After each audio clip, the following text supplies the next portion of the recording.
ನಮಸ್ಕಾರ ಫ್ರೆಂಡ್ಸ್, ರೇಖಾ ಕ್ರಿಯೇಟಿವಿಟಿ ಚಾನಲ್ಗೆ ಸ್ವಾಗತ. ಎಲ್ಲ ಹೇಗಿದ್ದೀರಾ? ಎಲ್ಲ ಚೆನ್ನಾಗಿದ್ದೀರಾ? ನಾನು ಕೂಡ ಚೆನ್ನಾಗಿದ್ದೀನಿ. ಇವತ್ತಿನ ವ್ಲಾಗು ಸಂಜೆ ವ್ಲಾಗ್ನ ಶುರು ಮಾಡ್ತಾ ಇದ್ದೀನಿ. ಇವತ್ತು ಸ್ಯಾಟರ್ಡೆ, ಹಾಗಾಗಿ ಇವತ್ತು ಬೆಳಗ್ಗೆಯಿಂದ ಸಂಜೆವರೆಗೂ ಸ್ವಲ್ಪ ಪಾರ್ಲರ್ ಸ್ವಲ್ಪ ಬ್ಯುಸಿನೇ ಇತ್ತು.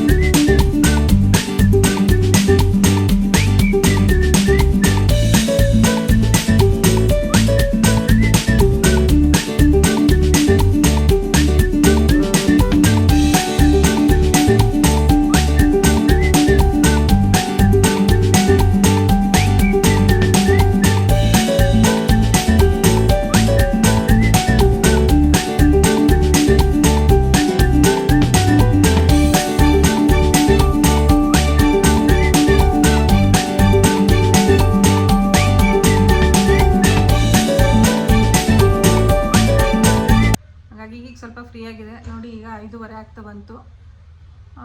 ನಾನಿವಾಗ ಒಂದು ಫಂಕ್ಷನ್ ಅಟೆಂಡ್ ಮಾಡಬೇಕು, ಒಂದು ಮದುವೆಗೆ, ನಮ್ಮ ಪರಿಚಯದವ್ರದ್ದು. ಅಲ್ಲಿಗೋಸ್ಕರ ನಾನು ಮನೆಗೆ ಹೋಗಿ ರೆಡಿ ಆಗೋಕ್ಕೆ ತುಂಬಾ ಲೇಟಾಗಿ ಹೋಗುತ್ತೆ ಅಂತ ಇಲ್ಲೇ ಸ್ವಲ್ಪ ಫೇಸ್ ಮೇಕಪ್ ಎಲ್ಲ ಮಾಡ್ಕೊಳ್ಳೋಣ ಅಂತ ಮಾಡ್ತಾಯಿದ್ದೀನಿ. ಬನ್ನಿ, ಇವಾಗ ನಾನು ಯಾವ ರೀತಿ ಮೇಕಪ್ ಮಾಡ್ತೀನಿ ಅಂತ ನಿಮಗೆ ತೋರಿಸ್ತೀನಿ ನೋಡಿ. ಈಗಿನ ಮುಖ ತೊಳ್ಕೊಂಡು ಬಂದಿದ್ದೀನಿ. ನೆನ್ನೆ ಒಂದು ಫೇಶಿಯಲ್ನ ತೋರಿಸಿದೆ, ಅದರಲ್ಲಿ ಫೇಶಿಯಲ್ ಮಾಡ್ಕೊಂಡಿದ್ದೆ ನೋಡಿ. ನೆನ್ನೆ ಮಾಡಿರೋದು. ಇವತ್ತಂತೂ ಫೇಸ್ ಎಷ್ಟು ಗ್ಲೋ ಬಂದಿದೆ ಅಂದರೆ ನನಗೆ ಖುಷಿ ಆಗ್ತಾ ಇದೆ. ಒಂಥರ ಮುಖ ತೊಳೆದ್ರೆ ಸಾಕು ಈಗಿನ ಮೇಕಪ್ ಮಾಡಿರೋ ಥರ ಕಾಣಿಸ್ತಾ ಇದೆ. ಅಷ್ಟು ಚೆನ್ನಾಗಿ ಕಾಣಿಸ್ತಾ ಇದೆ. ಈ ವಿಡಿಯೋದೊಳಗಿನ್ನ ನಾನು ರಿಯಲಾಗಿ ನೋಡೋಕ್ಕೆ ತುಂಬಾ ಗ್ಲೋ ಬಂದಿದೆ. ಹಾಗಾಗಿ ಸಖತ್ ಖುಷಿ ಆಗ್ತಾಯಿದೆ ಇವತ್ತು ಮೇಕಪ್ ಮಾಡ್ಕೊಳ್ಳೋದಕ್ಕೂ ಸಹ. ಬನ್ನಿ, ಇವಾಗ ನಾನು ಯಾವ ರೀತಿ ಮೇಕಪ್ ಮಾಡ್ಕೊತೀನಿ ಅಂತ ತೋರಿಸ್ತೀನಿ. ಎಷ್ಟು ಬೇಗ ಆಗುತ್ತೆ ನೋಡೋಣ. ಟೈಮ್ ಆಗೋಗುತ್ತೆ. 6:30 ಒಳಗೆಲ್ಲ ಅಲ್ಲಿರಬೇಕು ಅಂತ ಮಾತಾಡಿದ್ದೀವಿ. ಹಾಗಾಗಿ ಅಷ್ಟರೊಳಗೆ ಹೋಗಬೇಕು. ಈಗಾಗಲೇ ಆಲ್ರೆಡಿ 5:15 ಆಯಿತು. ಇನ್ನು ಸ್ಯಾರಿ ಡ್ರಾಪಿಂಗ್ ಮಾಡಬೇಕು ಮನೆಗೆ ಹೋಗಿ. ಸ್ಯಾರಿ ಇಲ್ಲಿ ತಂದಿಲ್ಲ, ಹಂಗಾಗಿ ಫೇಸ್ ಮೇಕಪ್ಪು ಹೇರ್ ಸ್ಟೈಲ್ ಮಾತ್ರ ಮಾಡ್ಕೊಳ್ಳೋಣ ಸಿಂಪಲ್ಲಾಗಿ ಅಂತ ಕೂತಿದ್ದೀನಿ. ನೋಡೋಣ ಎಷ್ಟೊತ್ತಾಗುತ್ತೆ ಅಂತ ನೀವೇ ನೋಡಿದ್ರಂತೆ.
ನಾನು ಯಾವಾಗಲೂ ಈ ಥರ ಮೇಕಪ್ ಏನು ಮಾಡ್ಕೊಳ್ಳಲ್ಲ.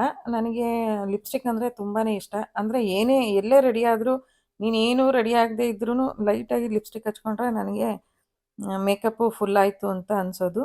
ಹಾಗಾಗಿ ನಾನು ಲಿಪ್‌ಸ್ಟಿಕ್‌ನ ತುಂಬಾ ಇಷ್ಟಪಡ್ತೀನಿ. ನಾನು 5th ಲಿಪ್‌ಸ್ಟಿಕ್‌ನ ಯೂಸ್ ಮಾಡ್ತಾ ಇದ್ದೆ ಯಾವಾಗ್ಲೇನೆ ಸ್ಕೂಲ್‌ಗೆ ಹೋಗೋವಾಗ್ಲೇನೆ ಲೈಟಾಗಿ. ಹಾಗಾಗಿ ನನಗೆ ಲಿಪ್‌ಸ್ಟಿಕ್ ಅಂದರೆ ತುಂಬಾ ಇಷ್ಟ. ನಾವು ಎಲ್ಲ ಟೈಮಲ್ಲೂ ಈ ಥರ ಮೇಕಪ್ ಏನು ಮಾಡ್ಕೊಳ್ಳಲ್ಲ. ಯಾಕೆಂದರೆ ಸ್ಪೆಷಲ್ ಅಕೇಶನಲ್ಲಿ ಮಾತ್ರ ಮಾಡ್ಕೊಳ್ಳೋದು. ನಾನು ಮೊದಲೆಲ್ಲ ಇಷ್ಟೆಲ್ಲ ಮೇಕಪ್ ಮಾಡ್ತಿರ್ಲಿಲ್ಲ, ಸ್ಪಾಟ್ ಕರೆಕ್ಷನ್ನು ಎಲ್ಲ. ಈಗ ನಾನು ಆರ್ಟಿಸ್ಟ್ ಮೇಕಪ್ ಕಲ್ತ್ಕೊಂಡ್ಮೇಲೆ ಅದು ಯಾವ ಥರ ಮಾಡ್ಕೋಬೇಕು ಅನ್ನೋದೆಲ್ಲ ಐಡಿಯಾ ಇದೆಯಲ್ಲ, ಹಂಗಾಗಿ ಅದೆಲ್ಲ ಮಾಡಿಕೊಂಡು ಹೋದರೆ ಚೆನ್ನಾಗಿರುತ್ತೆ ಅಂತ ಲೈಟಾಗಿ ಮಾಡ್ಕೊತಾ ಇದ್ದೀನಿ. ಆಲ್ರೆಡಿ ಸ್ಯಾರಿ ಅಲ್ಲೇ ಪ್ರೀ ಪ್ಲೇಟಿಂಗ್ ಆಗಿದೆ. ನನ್ನ ಫ್ರೆಂಡ್ ಮಗನ ಮದುವೆಗೆ ಅಂತ ಹೋದಾಗ ಅಲ್ಲಿ ಉಡೋದಕ್ಕೆ ಅಂತ ಹೇಳಿ ಪ್ಲೇಟಿಂಗ್ ಎಲ್ಲ ಮಾಡಿಕೊಂಡು ತೊಗೊಂಡೋಗಿದ್ದೆ. ಅಲ್ಲಿ ಅನಿವಾರ್ಯ ಕಾರಣದಿಂದ ಆ ಸೀರೆನ ಹಾಕೋದಕ್ಕೆ ಆಗಲಿಲ್ಲ. ಯಾಕೆಂದರೆ ನಾನು ಮೇಕಪ್ ಮಾಡಿ ಬರೋ ಅಷ್ಟೊತ್ತಿಗೆ ಎಲ್ಲ ಸ್ವಲ್ಪ ಜನ ಎಲ್ಲ ಖಾಲಿನೇ ಆಗೋಗಿದ್ರು. ಹಾಗಾಗಿ ಅಯ್ಯೋ ಇನ್ನೇನು ಆ ಟೈಮಲ್ಲಿ ಉಡೋದು ಅಂತ ಹಾಗೆ ಸುಮ್ಮನಾಗ್ಬಿಟ್ಟೆ. ಅದು ಹಾಗೇ ಇತ್ತಲ್ಲ, ಫೋಲ್ಡಿಂಗು ಎಲ್ಲ ರೆಡಿ ಇತ್ತು. ಅದಕ್ಕೋಸ್ಕರ ಬೇಗ ಉಡ್ಬೋದು ಅನ್ನೋ ಕಾರಣಕ್ಕೆ ಮೇಕಪ್ ಎಲ್ಲ ಇಲ್ಲೇ ಮಾಡಿಕೊಂಡು ರೆಡಿಯಾದೆ. ಬೇಗನೆ ಆಯಿತು. ಎಷ್ಟು ಬೇಗ ಆಯಿತು ಅಂತಂದರೆ 5-10 ನಿಮಿಷದಲ್ಲೆಲ್ಲ ಸೀರೆ ಉಟ್ಟು ಮನೆಗೋಗಿ ರೆಡಿಯಾಗಿದ್ದಾಯಿತು. ಯಾಕೆಂದರೆ ಈ ಥರ ಸೀರೆಗಳಂತೂ ಬೇಗ ಫೋಲ್ಡ್ ಆಗೋದೇ ಕಷ್ಟ, ನೆರಿಗೆ ಕೂರೋದು.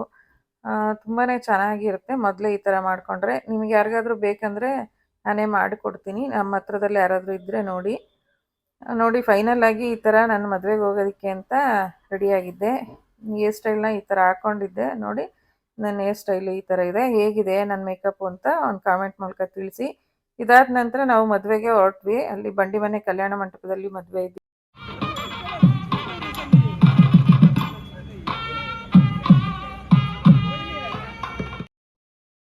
ನೋಡಿ ಮದುವೆ ಮನೆಗೆ ಹೋಗ್ತಿದ್ದ ತಕ್ಷಣ ಇಲ್ಲಿ ವಿಘ್ನೇಶ್ವರ ಇವರುಗಳೇ ವೃಂದದವರಿಂದ ವಾದ್ಯಗೋಷ್ಠಿನೂ ಮಾಡ್ತಾಯಿದ್ರು. ಅಲ್ಲಿ ತುಂಬಾ ಚೆನ್ನಾಗಿ ಗ್ರ್ಯಾಂಡಾಗಿತ್ತು ಮದುವೆ. ಅಲ್ಲೆಲ್ಲ ವೆಲ್ಕಮ್ಗೆ ಅಂತ ಜ್ಯೂಸು ಎಲ್ಲ ಕೊಡ್ತಾಯಿದ್ರು. ಅದನ್ನು ತೊಗೊಂಡು ನಾವು ಒಳಗಡೆ ಹೋದ್ವಿ. ನೋಡಿ ಮದುವೆ ಮನೆ ಡೆಕೋರೇಷನ್ ಈ ಥರ ಮಾಡಿದ್ದಾರೆ. ನಾವು ಇವ್ರ ಮಗಳ ಮದುವೆಗೆ ಅಂತಲೇ ಹೋಗಿದ್ದಿದ್ದು. ತುಂಬ ಆತ್ಮೀಯವಾಗಿ ಬಂದು ಕರೆದಿದ್ರು. ಅವ್ರ ಹತ್ರ ನಾವು ಒಡವೆ ಎಲ್ಲ ಮಾಡಿಸ್ತೀವಿ. ಹಂಗಾಗಿ ಅವ್ರಿಗೂ ನಮಗೂ ಚೆನ್ನಾಗಿ ಪರಿಚಯ ಇದೆ. ನಮ್ಮನೆ ಗೃಹ ಪ್ರವೇಶಕ್ಕೆ ಸುಮ್ಮನೆ ಫೋನ್ ಮಾಡಿ ಕರೆದಾಗಲೂ ಅಂಕಲ್ ಬಂದಿದ್ದರು. ಅವರು ಪ್ರೀತಿಯಿಂದ ಬಂದು ಕರೆದಾಗ ನಾವು ಹೋಗಲೇಬೇಕಲ್ವಾ, ಹಂಗಾಗಿ ಅವ್ರ ಮನೆ ಮದುವೆಗೂ ನಾವು ಹೋಗಿದ್ವಿ. ನೋಡಿ ಎಷ್ಟು ಜನ ಇದ್ದಾರೆ ಮದುವೆ ಮನೇಲಿ. ಅವರು ಸುತ್ತಮುತ್ತ ಹಳ್ಳಿಯವ್ರಿಗೆಲ್ಲ ಕರೆದಿದ್ರು. ಒಡವೆ ಎಲ್ಲ ತುಂಬ ಚೆನ್ನಾಗಿ ನಂಬಿಕೆಯಾಗಿ ಮಾಡಿಕೊಡ್ತಾರೆ. MN ಕೋಟೆಲಿರೋದವರು. ಯಾರಾದರೂ ಮಾಡಿಸ್ಕೊಳ್ಳೋರಿದ್ರೆ ಅಲ್ಲಿ ಮಾಡಿಸ್ಕೊಳ್ಳಿ, ಚೆನ್ನಾಗಿ ಮಾಡಿಕೊಡ್ತಾರೆ. ಮತ್ತು ಊಟನೂ ತುಂಬಾ ಅದ್ಧೂರಿಯಾಗಿತ್ತು. ಇದು ಅರ್ಧ ಮಾತ್ರ ತೋರಿಸಿರೋದು, ಇನ್ನೂ ಸ್ವಲ್ಪ ಚಾಟ್ಸು ಎಲ್ಲ ತೋರ್ಸೋದಕ್ಕಾಗಲಿಲ್ಲ. ನೆಕ್ಸ್ಟ್ ಡೇ ಇನ್ನೊಂದು ಫಂಕ್ಷನ್ಗೆ ಹೋಗೋದಿತ್ತು. ಇವ್ರನ್ನ ಪರಿಚಯ ನಿಮಗಿದ್ದೇ ಇದೆಯಲ್ಲ. ನಮ್ಮಿಬ್ಬರ ಅಂಗಡಿಗಳ ಶಾಪ್ ಪಕ್ಕದಲ್ಲೇ ಇನ್ನೊಂದು ಗ್ರಾಮವನ್ ಕೇಂದ್ರ ಇದೆ. ಅವ್ರು ಗಿರೀಶ್ ಅಂತ. ಅವ್ರ ಮಗಂದು ನಾಮಕರಣಕ್ಕೆ ಹೋಗ್ಬೇಕಿತ್ತು. ಅಲ್ಲಿ ನಾಮಕರಣಕ್ಕೆ ಹೋಗೋ ಅಷ್ಟೊತ್ತಿಗೆ ಆಗಲೇ ನಾಮಕರಣ ಆಗಿ ಫೋಟೋ ಸೆಷನ್ ನಡೀತಾ ಇತ್ತು. ನಾವು ಹೋದ ತಕ್ಷಣ ಸ್ವಲ್ಪ ಬಿಸಿಲಲ್ಲಿ ಬಸ್ಸಿಗೆ ಹೋಗಿದ್ವಲ್ಲ, ನಡ್ಕೊಂಡು ಹೋಗಿ ಸಾಕಾಗಿತ್ತು. ಸ್ವಲ್ಪ ಹೊತ್ತು ಕೂತು ರೆಸ್ಟ್ ಮಾಡಿಕೊಂಡು ಆಮೇಲೆ ಹೋಗಿ ಪಾಪುನ ಅವ್ರನ್ನ ಎಲ್ಲ ಮಾತಾಡಿಸ್ಕೊಂಡು ಫೋಟೋ ತೆಗೆಸ್ಕೊಂಡು ಊಟನೂ ಎಲ್ಲ ಮುಗಿಸ್ಕೊಂಡು ಬಂದ್ವಿ. ನೋಡಿ ಪಾಪು ಈ ಮಕ್ಕಳು ಈ ಫಂಕ್ಷನ್ ಅಂತಂದರೆ ಅಷ್ಟೇ ಅಲ್ವಾ, ತುಂಬ ಜನ ನೋಡಿ ಅಳ್ತಾ ಇರ್ತಾರೆ. ಆದರೂ ಪಾಪು ಬಂದು ನಾನು ನೋಡಿದ ತಕ್ಷಣ ಅದೇನೋ ನನ್ನ ಕನ್ನಡಕ ನೋಡಿ ಆ ಮಗುಗೆ ಆ ಕನ್ನಡಕ ಇಷ್ಟ ಆಯಿತೋ ಇಲ್ಲ ಫಸ್ಟ್ ಟೈಮ್ ನೋಡಿದ್ನೋ ಗೊತ್ತಿಲ್ಲ. ನೋಡಿ ನನ್ನ ಮುಖನೇ ನೋಡ್ತಾ ಇದ್ದಾನೆ, ಜೊತೆಗೆ ಕನ್ನಡಕನೂ ಕಿತ್ಕೊಂಡ. ಅಳ್ತಿದ್ದ ಅವ್ರ ಅಮ್ಮನ ಹತ್ರ. ನಾನು ಎತ್ಕೊಂತಿದ್ದ ತಕ್ಷಣ ಕನ್ನಡಕ ನೋಡಿ ಸುಮ್ಮನಾಗೋದ. ಇವರು ಗಿರೀಶ್ ಅಂತ. ಇವ್ರದ್ದು ಒಂದು ಯೂಟ್ಯೂಬ್ ಚಾನಲ್ ಇದೆ, ನಮ್ಮ ತುಮಕೂರು ಅಂತ ಹೇಳಿ. ಅವ್ರ ಚಾನಲ್ನು ಸಬ್ಸ್ಕ್ರೈಬ್ ಮಾಡಿಕೊಂಡು ಅವ್ರಿಗೂ ಎನ್ಕರೇಜ್ ಮಾಡಿ. ನೋಡಿ ಮಗು ಅಂತೂ ಕನ್ನಡಕ ಬಿಡ್ತಾನೇ ಇಲ್ಲ. ಆ ಕನ್ನಡಕ ನೋಡೇ ಅವನು ಸುಮ್ಮನಾಗಿದ್ದು. ತುಂಬ ಕ್ಯೂಟಾಗಿದ್ದ, ಚೆನ್ನಾಗಿದ್ದ ಪಾಪು. ನಾವು ಫಸ್ಟ್ ಟೈಮ್ ನೋಡಿದ್ದು. ನಮ್ಮ ಶಾಪ್ ಹತ್ರ ಯಾವತ್ತೂ ಕರ್ಕೊಂಬಂದಿಲ್ಲ. ಕರ್ಕೊಂಬಂದಾಗ ನಾವುಗಳು ಸಿಕ್ಕಿಲ್ಲ. ಹಾಗಾಗಿ ಅದು ಫಂಕ್ಷನ್ ಅಟೆಂಡ್ ಮಾಡಲೇಬೇಕಿತ್ತು. ನಮಗೆ ತುಂಬ ಆತ್ಮೀಯ. ನಮ್ಮ ಪಕ್ಕದ ಶಾಪಲ್ಲೇ ಇರೋದ್ರಿಂದ ನನ್ನನ್ನು ಆಂಟಿ ಮತ್ತು ಇಂದ್ರಾಣಿ ಅವ್ರನ್ನ ಅಕ್ಕ ಅಂತ ಹೇಳಿ ತುಂಬ ಚೆನ್ನಾಗಿ ಮಾತಾಡಿಸ್ತಾರೆ. ತುಂಬ ಚೆನ್ನಾಗಿ ಕೆಲಸನೂ ಮಾಡ್ತಾರೆ. ಹೀಗಾಗಿ ಫಂಕ್ಷನ್ ಅಟೆಂಡ್ ಮಾಡಲೇಬೇಕಿತ್ತು. ನಾವು ಫಂಕ್ಷನ್ ಅಟೆಂಡ್ ಮಾಡಿ, ಜೊತೆಗೆ ಇಂದ್ರಾಣಿಯವರು ಅವ್ರಿಗೆ ಸಂಬಂಧನೂ ಕೂಡ ಆಗಬೇಕು. ಅಲ್ಲಿರೋರೆಲ್ಲ ಅವ್ರ ರಿಲೇಷನ್ನೇ ಆಗಿರೋದ್ರಿಂದ ಅವರಿಗೆ ತುಂಬಾ ಚೆನ್ನಾಗಿ ಪರಿಚಯ ಇತ್ತು. ಊಟ ಮುಗಿಸ್ಕೊಂಡು ನಾವು ಇದಾದ ನಂತರ ಊಟ ಮುಗಿಸ್ಕೊಂಡು ಮತ್ತೆ ಹೊರಡೋದು ಅಂತ ಹೇಳಿ ತೀರ್ಮಾನ ಮಾಡ್ಕೊಂಡ್ವಿ. ನೋಡಿ ಕನ್ನಡಕ ಅಂತೂ ಅವ್ನು ಕೊಡ್ತಾನೆ ಇಲ್ಲ, ಕೊಡಲ್ಲ ಕೊಡಲ್ಲ ಅಂತ ಹೇಳ್ತಾನೆ. ನಾವಿಬ್ಬರು ಮತ್ತೆ ಇಲ್ಲಿಂದ ಬಸ್ ಸ್ಟ್ಯಾಂಡ್ಗೆ ಹೋಗಿ ಅಲ್ಲಿಂದ ಬಸ್ಸಲ್ಲೇ ಹೋಗ್ಬೇಕಾಗಿತ್ತು. ಅವ್ರದ್ದು ಗಾಡಿ ತಗೊಂಡು ಹೋಗೋಣ ಅನ್ನೋ ಪ್ಲಾನ್ ಇತ್ತು ನಮಗೆ. ಆಮೇಲೆ ಏನೇನೋ ಕಾರಣಾಂತರದಿಂದ ನಾವು ಗಾಡಿ ಬಿಟ್ಬಿಟ್ಟು ಕಾರ್ ಸಿಕ್ತು ಅಂತ ಕಾರಲ್ಲಿ ಹೋಗಿ ಬರ್ತಾ ಬಸ್ಸಿಗೆ ಬರೋ ಅಂತ ಪ್ಲಾನ್ ಆಯಿತು. ಬಸ್ಸಿಗೆ ಬರೋದು ನಾವು ಸಾಮಾನ್ಯಕ್ಕೆ ಬಸ್ಸಿಗೆ ಓಡಾಡೋದೇ ಸ್ವಲ್ಪ ಕಮ್ಮಿ, ತುಂಬಾನೇ ಲೇಟು ಆಗುತ್ತೆ ಅನ್ನೋ ಥರ ಇತ್ತು. ಹೇಗೋ ಅಲ್ಲಿಂದ 2 ಗಾಡಿಯಲ್ಲಿ ಬಸ್ ಸ್ಟ್ಯಾಂಡ್ಗೆ ನಮ್ಮಿಬ್ಬರನ್ನು ಡ್ರಾಪ್ ಮಾಡಿದ್ರು. ಅಲ್ಲಿಂದ ಬಸ್ ಹತ್ತಿ ನಾವು ಊರಿಗೆ ಬರೋ ಅಷ್ಟೊತ್ತಿಗೆ 2:45 3 ಗಂಟೆ ಆಗಿತ್ತು. ಇಲ್ಲಿಗೆ ನನ್ನ ಇವತ್ತಿನ ವ್ಲಾಗ್ನ ಮುಗಿಸ್ತಾ ಇದ್ದೀನಿ. ಈ ವಿಡಿಯೋ ನಿಮ್ಗೆ ಹೇಗೆ ಅನ್ನಿಸ್ತು ಅಂತ ಒಂದು ಕಮೆಂಟ್ ಮೂಲಕ ತಿಳಿಸಿ. ಯಾರೆಲ್ಲ ನನ್ನ ಚಾನೆಲ್ನ ಸಬ್ಸ್ಕ್ರೈಬ್ ಇದೆ ನೋಡ್ತಿರೋ ಪ್ಲೀಸ್ ಸಬ್ಸ್ಕ್ರೈಬ್ ಮಾಡ್ಬಿಟ್ಟು ನೋಡಿ. ವಿಡಿಯೋ ನೋಡಿದ್ದಕ್ಕೆ ಥ್ಯಾಂಕ್ ಯು.